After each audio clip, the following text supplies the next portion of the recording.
Hello बच्चों, आइए देखते हैं एक प्रश्न। प्रश्न है आपका, यदि समीकरण युग्म 2x प्लस 3y बराबर 7 कोष्टक में a प्लस बी गुणे एक्स प्लस कोष्टक में 2a माइनस बी गुणे वाई बराबर 21 के अनंत हल हो तो यहाँ पे a दिया गया a बराबर 1, b बराबर 5 और b दिया गया a बराबर माइनस 1, b बराबर 5 और c दिया गया a बराबर 5 और b बराबर 1 और d विकल्प है जिसमें a बराबर 5 और b बराबर माइनस 1। चलिए यहाँ पे हम इसको हल करते हैं। सबसे पहले हम मुख्य अवधारणा लिखेंगे। मुख्य अवधारणा, तो ये क्या होगा इस प्रश्न के लिए, तो देखिए यहाँ पे रैखिक समीकरण युग्म लिखेंगे। ये होता है a1x plus b1y plus c1 और बराबर में आपका 0, a2x plus b2y plus c2 बराबर 0। अब कह रहा है कि यहाँ पे इनके अनंत हल है। इसके मतलब कि a1 बटा a2 बराबर b1 बटा b2 बराबर c1 और बटा c2। इस स्थिति में समीकरण युग्म के क्या होते हैं, अनंत हल होते हैं, अनंत हल होते हैं। तो चलिए यहाँ पे इसको हल करते हैं। तो समीकरण युग्म अपना क्या है, यह है 2x प्लस 3y बराबर में 7। तो ये क्या हो जाएगा, 2x प्लस 3y माइनस 7 बराबर 0 और इसको आप समीकरण 1 बना लीजिए। और दूसरा क्या है, a प्लस बी गुणे एक्स, तो ये हो जाएगा a प्लस बी और गुणे में x प्लस यहाँ पे क्या है 2a माइनस बी गुणे में y बराबर 21। तो यहाँ से a प्लस बी गुणे में x plus 2a minus B गुणे में y और माइनस 21 बराबर 0, ये समीकरण आपका 2 हो गया। तो यहाँ पे a1 क्या हो जाएगा, देखिए a1 हो जाएगा आपका 2 और यहाँ पे a1 2 और a2 ये हो जाएगा a प्लस बी और फिर b1 कितना हो जाएगा, b1 हो जाएगा 3, ये हो गया 3 और b2 कितना हो जाएगा 2a माइनस बी और यहाँ पे c1 ये कितना हो जाएगा,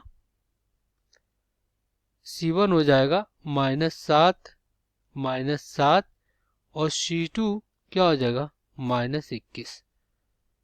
तो यहाँ पे क्या हो जाएगा अपना a1 बटा a2 बराबर b1 और बटा में b2 बराबर c1 और बटा में c2। तो यहाँ पे 2 बटा क्या हो जाएगा a प्लस बी और बराबर में 3 बटा 2a माइनस बी और बराबर में, अब यहाँ पे c1 बटा c2 लिखेंगे। तो c1 और बटा में c2 क्या हो जाएगा -7 बटा -21। तो माइनस से माइनस कट गया और 7 तरीका कितना 21। तो यहाँ से कितना आ गया 1/3। तो ये हो जाएगा आपका 1/3। तो हम क्या करेंगे, एक बार इसके बराबर ये लेंगे और फिर एक बार इसके बराबर ये लेंगे। तो चलिए यहाँ पे क्या हो जाएगा 2 बटा a प्लस बी बराबर 1/3 ये। तो यहाँ से क्या हो जाएगा 2 3 6 a प्लस बी बराबर 6, समीकरण 1 बन गया। और फिर यहाँ पे क्या हो जाएगा 3 बटा 2a माइनस बी, तो यहाँ पे लिखते हैं। तो यहाँ पे क्या हो जाएगा a प्लस बी और बराबर में 6, इसको समीकरण 1 बना ले रहे हैं। और फिर यहाँ पे क्या हो जाएगा 3 बटा 2a माइनस बी बराबर 1/3। तो यहाँ से 2a माइनस बी और ये हो जाएगा 3 3 9, इसको समीकरण 2 बना ले रहे हैं। अब हम क्या करेंगे, इन दोनों समीकरण को जोड़ लेंगे। समीकरण 1 प्लस कितना 2। तो जब दोनों को जोड़ेंगे तो क्या हो जाएगा a प्लस बी बराबर 6 और 2a माइनस बी बराबर 9।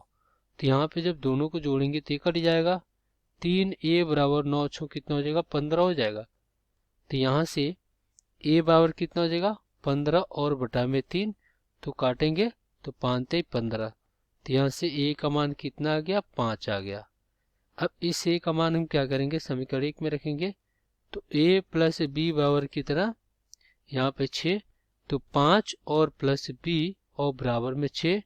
तो यहाँ से b बराबर क्या हो जाएगा 6 माइनस 5, तो यहाँ से b का मान कितना हो गया, 1 आ गया। तो इस प्रकार हमें a और b का मान मिल गया। a का मान कितना मिल गया, 5, और b का मान कितना मिल गया, 1। तो ये हो जाएगा आपका उत्तर। विकल्प में देख लेते हैं कौन सा विकल्प सही हो रहा है। तो यहाँ पे देखिए सी वाला विकल्प क्या हो जाएगा, सही हो जाएगा। आशा करते हैं बच्चों ये प्रश्न आपको समझ में आया होगा। धन्यवाद।